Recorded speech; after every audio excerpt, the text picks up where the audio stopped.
और इस एहतजाज के खिलाफ मरकज के सख्त रवैये पर राज्यसभा में जबरदस्त बहस हुई है। इस दौरान अपोजिशन पार्टियों ने मरकजी हुकूमत को जबरदस्त तनकीद का निशाना भी बनाया है। अपोजिशन के जरिए उठाए गए सवालात और हमलों से घिरे वज़ीर-ए-आज़म राज्यसभा में आज सदर जमहूरिया के मोशन ऑफ थैंक्स का जवाब दे सकते हैं। इस दौरान कांग्रेस ने अपने अरकान पार्लियामान को व्हिप जारी कर दिया है। चलिए सीधे रुख करेंगे दिल्ली में मौजूद हमारे साथी विनीत झा का। विनीत, आज का जो ये पार्लियामेंट का सेशन है, ये काफी अहमियत का हामिल देखा जा रहा है। क्या कुछ आपके पास डिटेल्स तफसीलात?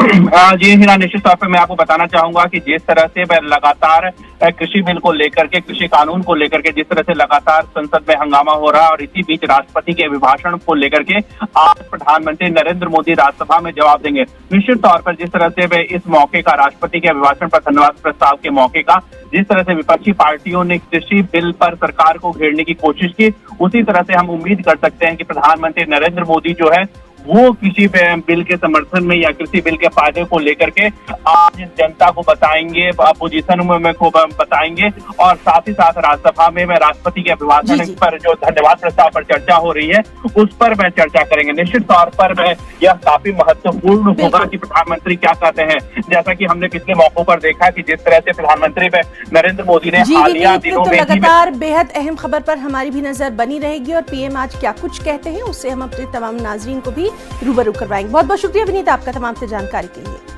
कोरोना वबा के दौरान बाहमी इमदाद और इंसार का जज्बा मुस्तहकम हुआ है। मुल्क इस वबा से मुत्तहिद होकर मुकाबला कर रहा है। टीकाकारी के ऐलान के बाद हम बेहतर ताउन करें जिससे हम कोरोना को मात देने की जानिब कदम बढ़ा सकें। नेटवर्क 18 इस मुहिम में हर कदम पर आपके साथ रहेगा। जब तक सभी महफूज नहीं तब तक कोई महफूज नहीं होगा। इसी सोच की बुनियाद पर हमारी मुहिम संजीवनी का मकसद ये यकीनी बनाना है कि वैक्सीन पाना सभी हिंदुस्तानियों का हक है।